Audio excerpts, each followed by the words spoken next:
Hemos visto esa mano de Dios bondadosa. Hemos pasado por valles terribles y horribles, y hemos pasado por valles hermosos y preciosos, y en cada lugar Dios ha estado con nosotros, y su consejo ha estado en nuestras vidas. Su consejo, Dios no es como una fuerza que de repente te llega y te vuelve a ser un tigre. Dios no, así no es. O sea, Dios trabaja en nuestras vidas a manera de estar aconsejándonos, a manera de estar instruyéndonos, gracias, de estar instruyéndonos y depositando en nosotros su esencia, y nosotros tomamos de su esencia y la ponemos en práctica. O sea, a veces creemos que Dios es como, de verdad, que estás muy cansado y de repente es como una inyección de poder, power, y te vas a parar, y no es así. Es todo un proceso. Y por eso estamos aquí hoy, para hablarles de esto que ha pasado en nuestras vidas, de lo que Dios ha hecho con nosotros, y cómo Dios se ha mostrado en nuestras vidas. Y yo quería compartir con ustedes un tema que ha sido, pues, parte de toda nuestra historia, y es el tema de la obediencia. La obediencia. Cuando hablamos de obediencia, como que se nos rechinan un poquito las acá adentro, ¿no? Yo creo que es difícil la persona que se sienta obediente, de que diga yo obedezco a Dios en todo. Es difícil, porque nos conocemos a nosotros mismos, y cuando hablamos de obediencia es un área como que nos metemos en nuestra casa y nos vamos al patio de atrás y empezamos a ver todo lo que no está bien en nuestras vidas. Porque la obediencia es un tema importante. La obediencia es nuestra parte. Nosotros obedecemos a Dios. Dios nos bendice, Dios nos salva, Él nos da vida eterna y nosotros le obedecemos. Y lo interesante es que hay que aprender a obedecer a Dios, porque tenemos una idea muy humana de la manera de obedecer a Dios, y creemos que obedecer a Dios es echarle ganas. Creemos que obedecer a Dios es dame 10 cosas, dame 20 cosas que hacer, y yo las voy a hacer. Y cuando pensamos de esa manera nos convertimos en personas muy religiosas, porque tomamos 10 puntos, 20 puntos y los hacemos y nos esforzamos y estamos echándole ganas todo el día a esto, y queriendo no fallar y cumpliendo tal vez el 60% o el 40% de las cosas, y con poquito que hagamos más que otros ya nos sentimos superiores a otros, y entonces empezamos a hacernos un poco religiosos.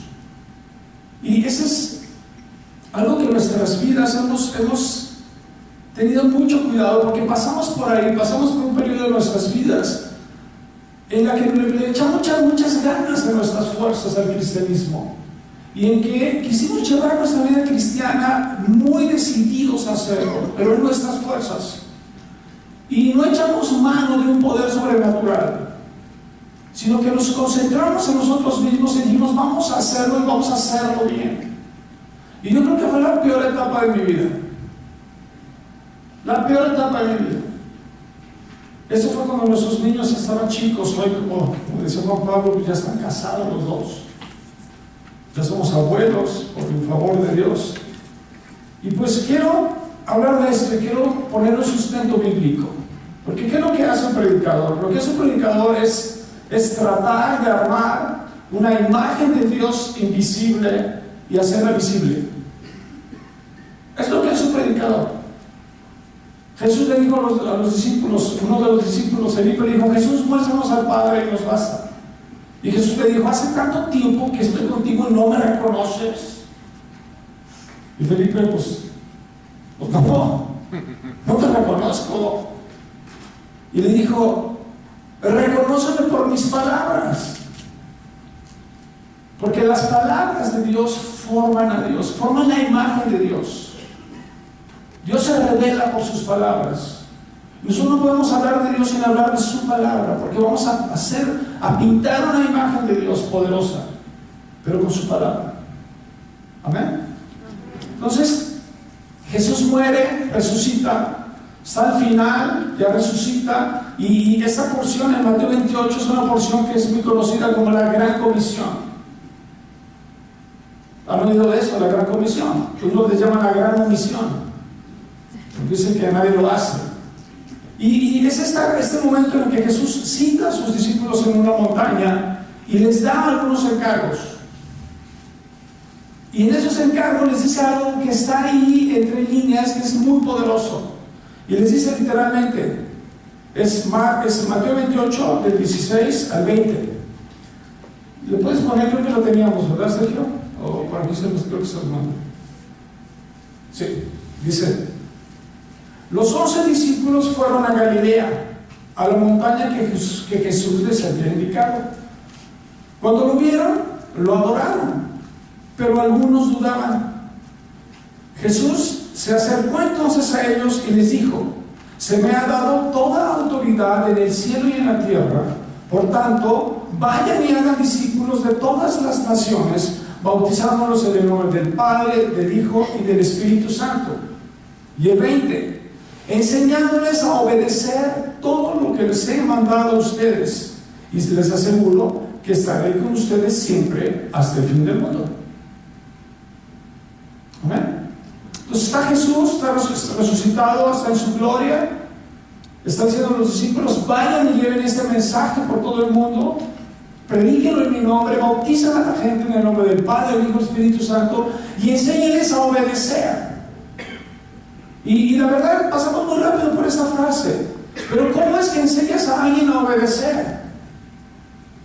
Digo, no sé si tú tienes hijos, yo tengo hijos, y la verdad, no sé, o sea, no hubo manera de enseñarlos a obedecer.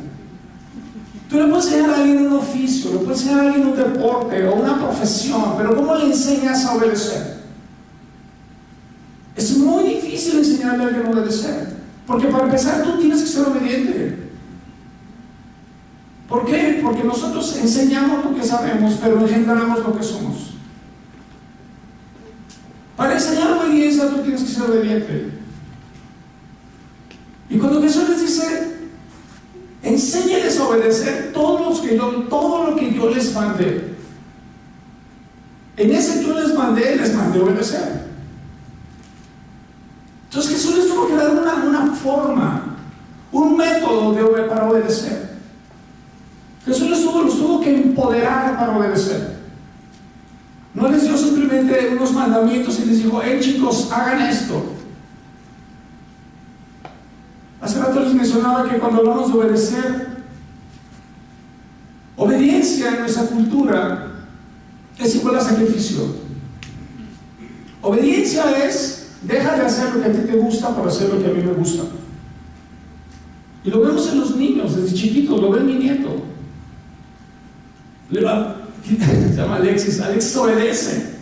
No, es que me gusta, quiero hacer, no, obedece, no veas esto, no veas la tele, no hagas esto, no hagas aquello, no hagas esto, no hagas aquello. Y siempre es como: obedece es igual a sacrificio. Deja de hacer esto y sacrifícalo. Sacrifica tu alegría para obedecer. Sacrifica tu gozo para obedecer. Y entonces crecemos con una idea de la obediencia. Obediencia es igual a sacrificio. Obediencia es igual a sacrificio. Y entonces, cuando hablamos de obediencia, nuestro cerebro ya no lo toma como algo bonito y como algo hermoso o algo alegre o algo que me provoca gozo. Cuando hablamos de obediencia, automáticamente estamos hablando de algo triste, de algo que nos limita, algo que nos quita las oportunidades, algo que me arrebata las cosas que me gustan. Y entonces empezamos a obedecer a Dios en una manera en que coleccionamos sacrificios. Dices: Dios, voy a hacer esto y lo voy a hacer, Dios, me choca, no me gusta, pero lo voy a hacer por ti, pero lo voy a hacer por ti, Señor. Y lo guardo como una colección de un sacrificio. No sé, alguna señora que tiene un esposo terrible, que es raro, ¿verdad? Y pues Dios, ya no lo aguanto, pero por ti, Dios, lo voy a aguantar. Es más, te lo ofrezco, Señor. Te ofrezco este sacrificio. ¿Sí o no? Te ofrezco este sacrificio. Y se van a encontrar por nuestra cultura a muchas personas ofreciendo sacrificios de obediencia. Y entonces la obediencia la relacionamos a este terrible sentimiento de tristeza. Y empezamos a coleccionar sacrificios que después pensamos que se los podemos intercambiar a Dios por bendiciones. El Señor te ha obedecido en eso, te ha obedecido en esto otro, y te ofrecí eso y te ofrecí esto otro, y ahora necesito esto, te intercambio todo esto que he hecho por tus bendiciones. Y empezamos a construir una relación con Dios en base a nuestros sacrificios de obediencia. Y nos convertimos en unos terribles religiosos. Terribles religiosos. Porque empezamos a decirle a Dios: Dios, yo he hecho tanto. Yo he hecho tanto, me he sacrificado tanto, y tú no me das esto poquito que te pedí. Y yo aguanto este borracho. Sí. Sí. O yo aguanto esta. ¿Sí? Y nomás te pedí esto, y tú no me lo das. Y yo me sacrifico tanto, Dios. Entonces, entramos en una relación de negociación con Dios. Y les voy a contar algo rápido, un testimonio, una historia reciente. Murió una hermana de mi suegra. Y una hermana de las que vive es una señora, se llama Lola, se llama Dolores, decimos Lola. Es una señora increíblemente hermosa y bondadosa. Pero terminando una de las misas de luto, creo que se llama, me Arturo. Le dije: ¿qué pasó, Lolita? Me dijo: ¿sabes qué? Espero que todo el mundo se fuera. Me agarró afuera de mí. Le dije: estoy muy enojada con Dios. Le dije: ¿por qué estás muy enojada con Dios? Porque se murió mi hermana. ¿Pero por qué tú estás muy enojada con Dios? Porque yo le ofrecí a Dios todos estos sacrificios que he hecho. Y siento que Dios no me respondió, que Dios me falló. Entonces le dije: Lolita, ¿y en qué momento entraron en esa negociación?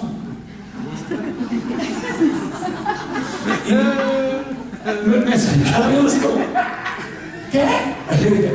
O sea, sí, perdón, o sea, ¿en qué momento Dios te dijo: ofréceme esto para yo darte esto otro? No, pues nunca. Dije: entonces, ¿por qué guardaste estos sacrificios para ofrecérselos a cambio de esta sanidad de tu hermana si Dios nunca te dijo: vamos a hacer una negociación? Pues no sé. Dije: es que Dios no es así. El Dios de la Biblia no es este Dios negociador que se alimenta de nuestro sufrimiento. Un Dios que devora sufrimiento y sacrificio, y que está todo el día devorando sufrimiento y sacrificio, y luego te dice: ¿qué quieres a cambio de esto? Pero con la grandeza me bendición que me dijo: tienes razón. El Espíritu Santo le iluminó, le dijo: tienes razón. ¿En qué momento yo me puse a negociar con Dios? Le dije: Lolita, ¿quieres que oremos en este momento para pedirle? Sí, claro que quiero que oremos. En la calle. Levantaré sus manitas: Señor Jesús, te pido. Y el Señor, perdóname, en este momento pensé que yo tenía que negociar contigo. Si tú me amas, si tú eres bondadoso, si tú eres amoroso, y tú me das todo lo que te pido, sin que yo te dé nada a cambio. Y ella tuvo una relación, se emocionó tanto, lloró un poquito, y ya la abracé, se fue. Y me fui a mi casa, me fui con Selena, y me comenta Selena después que fue a verla, y que está impresionantemente tocada por Dios, que está descansada, que está en paz con Dios, y que está durmiendo increíble, que está feliz, porque la verdad de Dios, la verdad del Evangelio llegó a su corazón y entendió y dijo: pues en qué momento yo estaba negociando con Dios. Pero eso sucede y esto hacemos, y lo hacemos nosotros los creyentes. Y lo hacemos nosotros los creyentes cuando vemos todo un paquete de gracia que está construido sobre la cruz del Calvario de Jesucristo, sobre el sacrificio de su Hijo, donde todo, absolutamente todas las bendiciones de Dios nos las regaló, incluyendo el perdón de nuestros pecados, incluyendo la vida eterna, incluyendo toda clase de bendiciones espirituales, incluyendo todo el poder que está a favor nuestro con el poder con el cual el Padre levantó a Jesús de los muertos y lo levantó y lo sentó en el trono celestial, y ese poder está a favor nuestro. Y nosotros queremos agarrar nuestras migajas de disques sacrificios de obediencia y empezar a coleccionarlas para luego intercambiarlas con Dios. De verdad es ridículo cuando lo vemos a la luz del Evangelio. Ridículo. ¿Qué es lo que sucede? ¿Se acuerdan de la historia del fariseo? Un fariseo que está orando y hay un publicano ahí. Es Lucas 18. Se los voy a narrar. Lucas 18. Está un fariseo, entra al templo a orar. Y allí en el templo dice: el fariseo, puesto en pie, oraba consigo mismo de esta manera: Dios, te doy gracias porque no soy como los otros hombres, ladrones, injustos, adúlteros, ni aún como este publicano. Dice: yo diezmo, yo ayuno 2 veces a la semana, yo pago todos mis diezmos, yo hago todo lo que tú me dices, Dios. Y no soy como este publicano, pecador que está aquí. Y decir otra cosa, pero pecadores. ¿Sí? ¿Dónde está lo interesante de esta oración? Dice: el fariseo puesto en pie oraba consigo mismo. Ni siquiera estaba orando con Dios. Estaba orando consigo mismo. No le interesaba a Dios. Le interesaban sus esfuerzos, todo lo que él hacía, toda su concentración, toda su objetividad, todo estaba puesto en él. Estaba orando consigo mismo. Dios, yo soy bueno, yo oro, yo ayuno, yo diezmo, yo no soy como estos otros. Yo soy diferente. Yo no soy pecador como ellos. Pero estaba orando consigo mismo. Un religioso busca su propia gloria. Un cristiano verdadero busca la gloria de Dios. Pero no nos damos cuenta cuando caemos ahí. Y no nos damos cuenta cuando caemos ahí porque el orgullo nos abraza. El orgullo nos abraza. Y quiero mencionaros porque es algo que ha pegado en mi vida fuerte. Me ha robado muchas bendiciones en la historia de mi vida. El orgullo. El orgullo tiene 2 caras. Es como una moneda que tiene 2 caras. Tiene 2 facetas. El orgullo es como un virus mutante. ¿No les ha pasado con el doctor con un Imponón y te ponen como 15 inyecciones y ya hagas así? Es que mutó el virus. ¿Cómo que mutó el virus? Ahora da otras 10 de otra inyección. Porque mutó el virus, cambió. El orgullo es así. El orgullo tiene 2 poderosas facetas. Una es la jactancia y la otra es la autocompasión. La jactancia y la autocompasión. Cuando yo descubrí esto en mi vida, de repente me encontraba orgulloso, jactancioso por algo, y cuando me cachaba a mí mismo jactancioso, sobre todo por algo de las cosas de Dios, automáticamente me volcaba a un modo de autocompasión, a un modo de pobre de mí. Y les voy a llevar a continuación, Señor, permíteme, a la parábola del fariseo, algo que no sucedió, pero hubiera sucedido así. Jesús dice en la parábola, termina diciendo: el publicano que estaba acá, ni siquiera se acercó, sino que golpeaba su pecho y decía: Padre, sé propicio a mi pecador, perdona mis pecados. Y él estaba parado acá adelante, orando consigo mismo: qué bueno soy. Dice la Escritura que ciertamente el publicano descendió del templo justificado de sus pecados, y el fariseo no. Cuando está aquí el fariseo, está en su modalidad orgulloso, jactancioso. Si él se hubiera dado cuenta de lo que Dios dijo, es decir, si se hubiera dado cuenta que Dios justificó al publicano y él no, se hubiera volcado automáticamente en su modalidad pobre de mí. Hubiera dicho, ¿cómo Dios? Pero ¿cómo este hediondo? ¿Cómo ese perverso le perdona sus pecados y a mí no? Yo que soy tan bueno, Dios. ¿Te acuerdas de la viejita? ¿Sí? ¿Te acuerdas que le di dinero? Yo, Dios. ¿Te acuerdas que ayudé allá? ¿Y te acuerdas que ese es otro? Señor, entraría en la modalidad de autocompasión. Eso hacemos. Eso hacemos cuando ya no nos funciona la jactancia, nos metemos en la autocompasión y empezamos a querer manipular a Dios con la autocompasión. Y no solamente a Dios, sino a los demás. Y les voy a poner una definición que les ruego que se las graben en su cabeza. El orgullo. El orgullo tiene estas dos modalidades, estas dos expresiones: jactancia y autocompasión. ¿Las puedes poner, porfa? Se las voy a leer. Es más, se las voy a leer y luego las pones. ¿Te parece bien? Ok. Jactancia. Jactancia es la respuesta del orgullo al éxito. Ok. Jactancia es la respuesta del orgullo al éxito. La autocompasión es la respuesta del orgullo al sufrimiento. Entonces, ahí está. Ahora sí. La autocompasión es la respuesta del orgullo al sufrimiento. Oh, cuánto has sufrido, Dios, cuánto has sacrificado por ti. Tú no me bendices.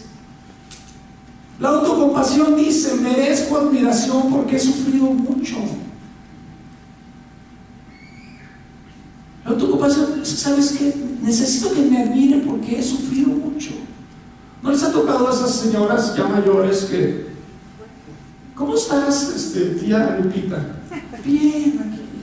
Solita, pero bien. No, pero si te ofrece algo, no, yo aquí solita. Sí, ¿nos ha tocado? Entonces es un modo de autocompasión. Y esto hacemos con Dios. Con Dios. Nos ponemos en modo de autocompasión. ¿Se acuerdan cuando Pedro... Jesús se encuentra un joven y no era joven, ya era un adulto, pero era un joven, era rico desde joven. Y el cuate Jesús le dijo, sígueme, y él dijo, no, ¿qué debo hacer para ser salvo? Y Jesús le dijo, haz esto, y él dijo, Señor, eso hago desde chiquito. Jesús le dijo, bien haces, qué bien, ahora te puedo decir una cosa, vende todo lo que tienes y regálalo a los pobres. Y dijo, ups, era muy rico. Y entonces Pedro se acerca con Jesús y le dice, Señor, nosotros lo hemos dejado todo por ti. ¿Qué nos vas a dar?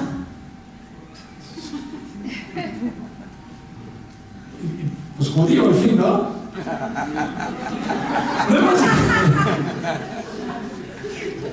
Pero se me hizo una pregunta súper honesta de Pedro. Lo hemos dejado todo por ti, ¿qué nos vas a dar? Y Jesús dijo, ¿te parece bien 100 a 1? ¿Te parece bien 100 a 1? ¿Y te parece bien después la vida eterna? ¿Dónde está el sacrificio? Jesús está diciendo, a ver, Pedro, ¿qué dejaste? ¿Qué dejaste por mí? Lo que hayas dejado te va a dar 100 a 1.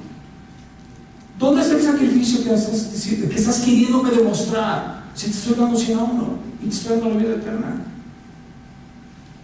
¿Dónde está el sacrificio? ¿Dónde está el sacrificio de dejar tu vida por mí? Si no es sacrificio. ¿Por qué no es sacrificio? Porque negar nuestra vida no tiene ningún valor en sí, sino por algo superior por lo cual negamos nuestra vida. ¿Me explico? Tenemos algo superior, que es Dios, y el plan de Dios es una vida maravillosa que nos ofrece. Cuando nos negamos a nosotros mismos nuestras vidas, y Señor, ¿cómo voy a dejar mi vida? Te estoy ofreciendo algo mejor. Te estoy ofreciendo algo mejor, 100 a 1.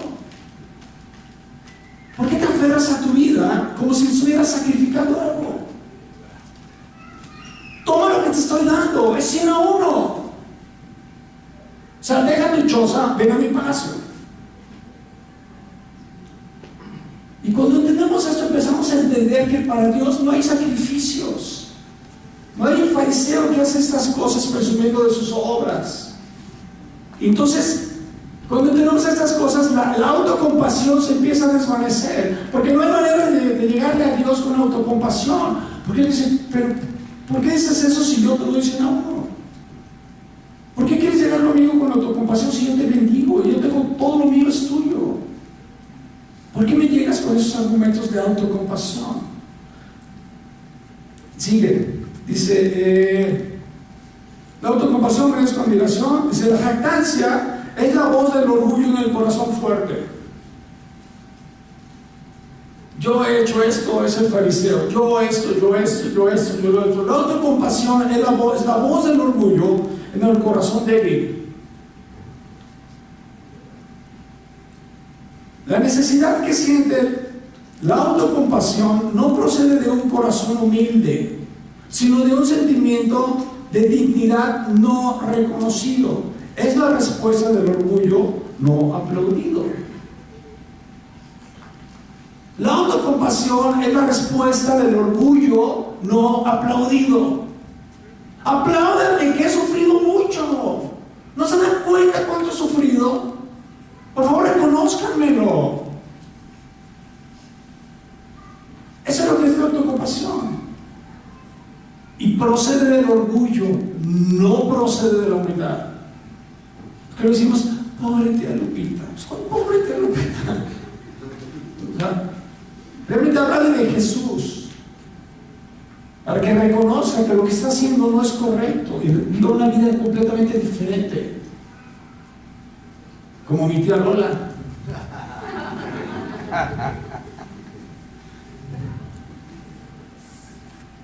Es importante cacharnos en estas movidas de nuestra relación con Dios. Cacharnos. No me cacho ya. No, estás en modo autocompasión. Es como el celular. Cámbiale modo. Ponlo en modo vibrar. Me pongo en modo autocompasión. Ya me cacho. Y ya no me hago así, ¿no? Pobre de mí. ¿Cómo es que obedecemos a Dios? ¿Cómo es que convertimos la obediencia en un gozo? ¿Qué es lo correcto? ¿Cómo llegamos a obedecer a Dios y ser personas muy felices, aún sacrificando nuestras vidas? Es el punto. ¿Cómo le hacemos? ¿Cómo le hacemos para ser personas obedientes felices? El salmista escribe y dice, Salmo 119, hazme andar por el camino de tus mandamientos, porque ahí es donde encuentro la felicidad. Hazme andar por el camino de tus mandamientos, porque ahí, en tus mandamientos, encuentro la felicidad. No la tristeza, no el aburrimiento. Es ahí donde encuentro la felicidad. ¿Cómo encontrar la felicidad en obedecer a Dios? ¿Cómo encontrar la felicidad en los mandamientos de Dios? Es el punto. ¿Cómo obedecer a Dios con alegría? Es el punto. Cuando Jesús está en el monte hablando con los discípulos y dándoles la comisión y diciéndole, hey, hay que enseñar a la gente a obedecer, pues ahí estaba Pedro también. Y todos los discípulos, seguramente ya que se fue Jesús, voltearon y dijeron, híjole, ¿cómo le hacemos? Y seguramente pensaron, ¿cómo le hizo Jesús? No, ustedes no digan eso. ¿Cómo le hizo Jesús para enseñarnos a obedecer? Hay que ser lo mismo. Ese es el punto. ¿Cómo le hizo Jesús para enseñarnos a obedecer? Pedro, en su primera epístola, escribe, creo que te lo pasé también, Sergio, está en 1 Pedro 1:1, dice, Pedro, apóstol de Jesucristo, a los elegidos extranjeros dispersos por el Ponto, Galacia, Capadocia, Asia y Bitinia, según la previsión de Dios el Padre, mediante la obra santificadora del Espíritu, para obedecer a Jesucristo y ser redimidos por su sangre, que abunde en ustedes la gracia y la paz. Entonces, ¿cómo? Solamente y de una manera más que por el poder del Espíritu Santo en nuestras vidas. Y cuando uno dice, tú puedes obedecer a Dios, para obedecer a Dios necesitas tener el poder del Espíritu Santo, en ese momento va a haber un abanico así, inmenso. Órale. O sea, para obedecer a Dios necesito el poder del Espíritu Santo, el Espíritu Santo me empodera para obedecer a Jesús. Órale. Y queda como en el perdido ahí. ¿Cómo le hago? Dime cómo le hago. Entiendo que es por el poder del Espíritu Santo, que no hay otra manera. El Espíritu Santo nos empodera para obedecer a Dios. Llega a nuestras vidas y nos empodera. Pero ¿de qué manera nos empodera? Lo decía al principio. Jesús, nuestro mejor ejemplo es Jesús, y siempre vamos a estar hablando de Él, siempre hablaremos de Él. En Juan capítulo 17, que por cierto es mi capítulo favorito de toda la Biblia, es un capítulo donde Jesucristo está a punto de regresar al Padre, está terminando su obra y está de alguna manera, si quieres no lo pongas todavía, ¿sí? Por favor, sorpresa. Está despidiéndose de su gente. Está despidiéndose de chavos, nos vemos. Pedro, ¿cómo te quiero, Pedro? Se está despidiendo de ellos. Y es un momento en el que Jesús dice, Padre, me voy, ya me regreso, ya me voy a la gloria que tú me diste. Pero Padre, pues te encargo a estas personas, a esos que han creído en mí. Te los encargo mucho. Por favor, protégelos en tu nombre. Mientras yo estuve con ellos, yo los protegí en tu nombre. Padre, ellos no son del mundo, como tampoco yo soy del mundo. Que ellos entiendan que no pertenecen a este mundo, que pertenecen al cielo. Guárdalos del maligno, que el maligno no los engañe, haciéndolos pensar que pertenecen a este mundo, porque si los hace pensar que son de aquí, ya los venció. Porque ellos no son del mundo, como tampoco yo soy del mundo. Guárdalos del maligno, guárdalos de los engaños del maligno. Y en esas palabras Jesús dice, a los que me diste del mundo les he revelado quién eres tú. Eran tuyos, tú me los diste y ellos han obedecido tu palabra. Y ese es el punto. A los que me diste les he revelado quién eres tú. Y a través de esta revelación, a través de este entendimiento de quién es Dios, de quién es Jesucristo, es que los discípulos pudieron obedecer a Jesucristo. Si no entendemos quién es Jesucristo, si no sabemos quién es Jesucristo, si no entendemos su doctrina, su mensaje, lo que hizo en la cruz del Calvario, cómo entregó su vida ahí, si no entendemos el mensaje de la gracia, si no entendemos el perdón de pecados por fe, si no entendemos el perdón de pecados por la sangre de Jesucristo, si no entendemos el perdón de unos a otros, si no entendemos el mensaje de Jesús, es muy difícil obedecerlo. Y ese entendimiento viene por revelación. Dijo Jesucristo, yo les he revelado quién eres. Ese entendimiento viene por revelación y es donde entra el Espíritu Santo y nos revela. Y nos revela que no tenemos que pagar por nuestros pecados, sino que Jesús ya pagó por ellos. Y igual por los pecados de otro a quien juzgamos y a quien descalificamos. Y que Jesús dijo, si entendieran cuando digo quiero misericordia y no sacrificio, no condenarían a los que son inocentes. Porque entenderíamos el mensaje de Jesús, entenderíamos quién es Jesucristo y lo podríamos obedecer. La obediencia viene después del entendimiento. Y les voy a leer una parábola, un pedacito, y con esto vamos a terminar. Porque el mensaje se llama ser como el hijo mayor, no gracias. Y se refiere al hijo mayor de la parábola del hijo pródigo. Y aquí quiero culminar, como cerrar todo con esto. Jesucristo, en el Evangelio de los Evangelios, lo tomen de Lucas, está narrando unas parábolas. Y las parábolas, por cierto, es una manera en la que Dios revela secretos, son como pequeñas historias. En esta parábola Jesús habla la historia de un papá que tiene dos hijos. Su hijo menor era un hijo muy inquieto que se acerca con su papá y le dice: papá, el papá era muy rico, y le dice: papá, fíjate que me gustaría que me dieras mi herencia, porque ya me enfadé de estar en este pueblo, ya me quiero ir, dame mi herencia. Entonces el papá era muy buena onda, el papá, y agarra y le da su herencia. Entonces dice la parábola que el chavo se lleva todo su dinero y se va a otros países lejanos y se despilfarra toda la lana, como muchos lo hicimos tal vez en nuestra juventud. Se despilfarra toda la lana, prostitutas, mariachi, churro, todo lo que se podía. Se le acaba la lana al hijo y entonces se queda sin amigos, porque no hay lana, no hay amigos.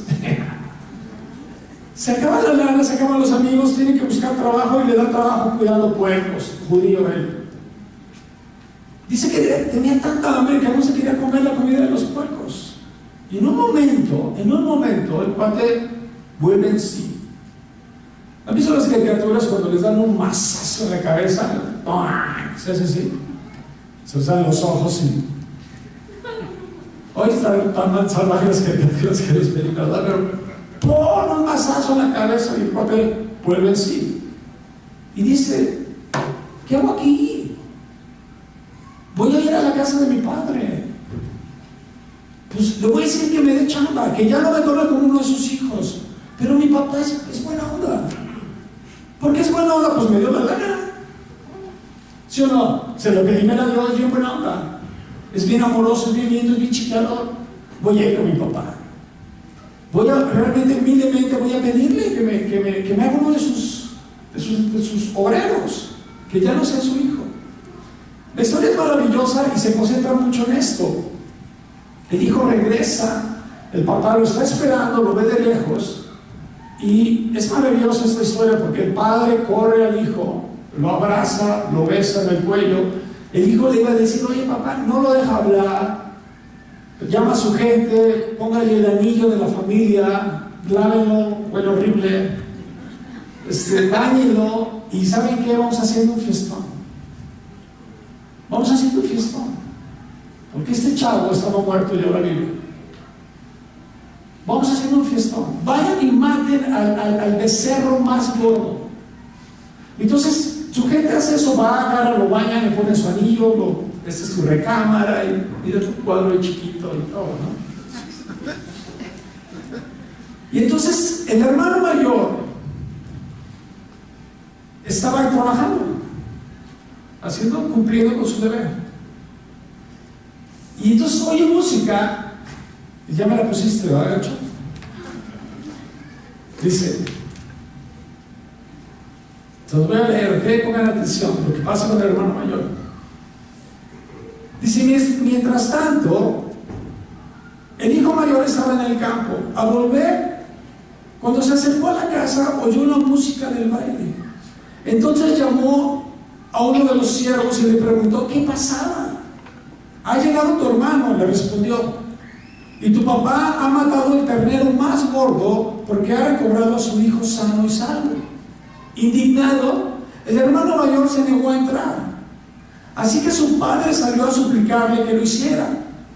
Pero él le contestó: fíjate cuántos años te he servido sin desobedecer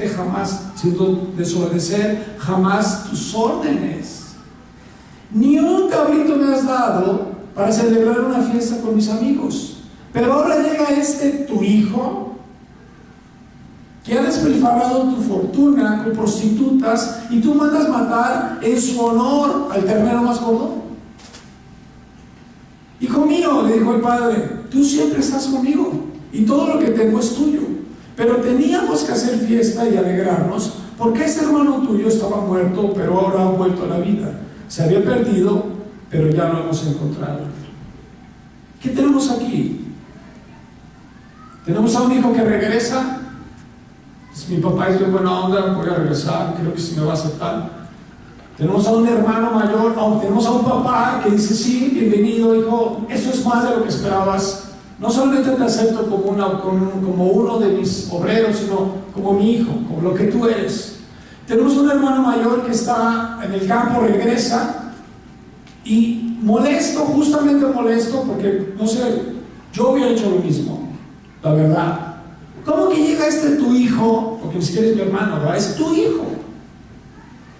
Y le estás haciendo una fiesta en su honor.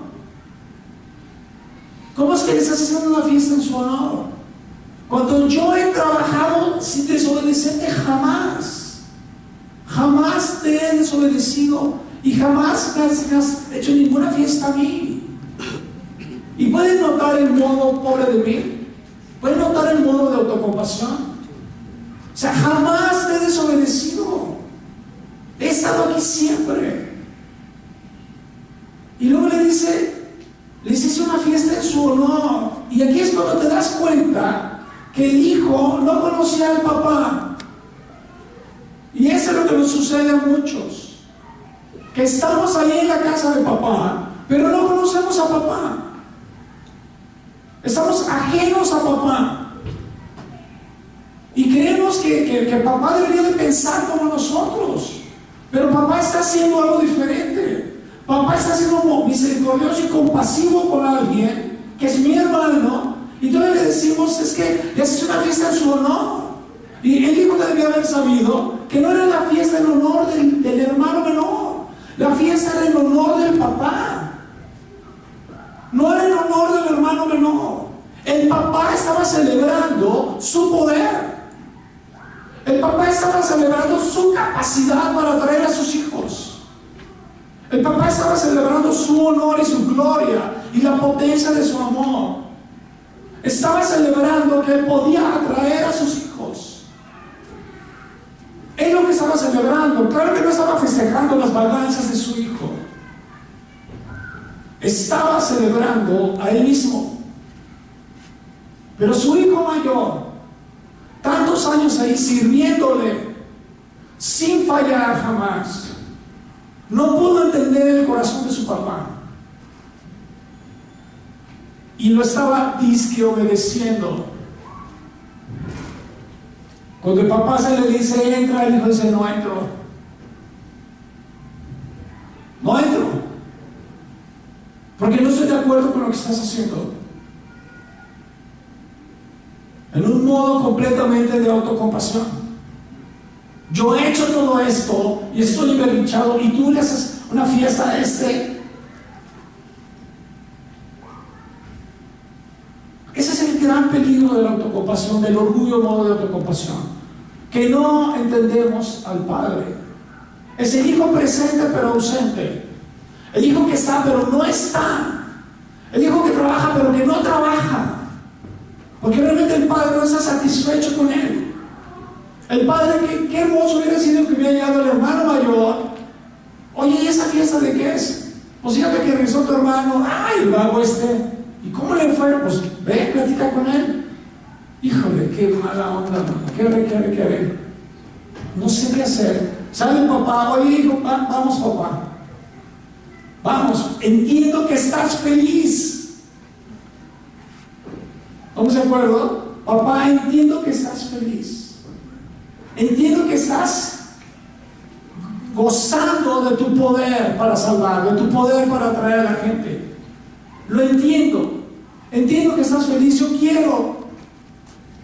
quiero mostrarte que realmente te conozco, papá.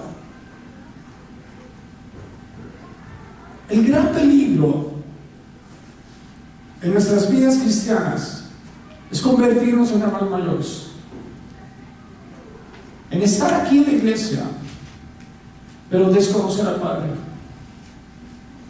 Estar aquí siempre trabajando y esforzándonos, construyendo una iglesia, construyendo una nueva congregación, pero desconocer al Padre, desconocer el corazón del Padre, enfocarnos solamente en nuestro trabajo. Jamás te he fallado, Dios, jamás te he fallado, Padre. Lo que hizo Jesucristo fue mostrarle a sus discípulos quién era el Padre, mostrarle a sus discípulos el gran amor del Padre, mostrarle a sus discípulos la gran compasión del Papá. Eso fue lo que hizo Jesús. Y si tú estás en esta congregación, estás trabajando, estás construyendo algo junto con el equipo pastoral, su enfoque principal es conocer a Jesús, conocer a Jesucristo. Todo tu esfuerzo, todo tu enfoque, todo lo que hagas es conocer, debe ser y es conocer a Jesucristo, para que entonces te libres de la religiosidad y puedas obedecer a Dios con gozo y con alegría. Conocer a Dios, conocer la voluntad de Dios para nosotros, nos llena de gozo y no de tristeza. Conocer a Dios y recibir el Espíritu Santo de nosotros, que nos revela a Jesucristo, es la cosa más preciosa que jamás nos puede suceder, la cosa más alegre que jamás nos puede suceder. Así que tengamos cuidado de estar en la casa del Padre, en la casa de nuestro Padre, sin conocerle. Y me gustaría que oráramos, si les parece bien.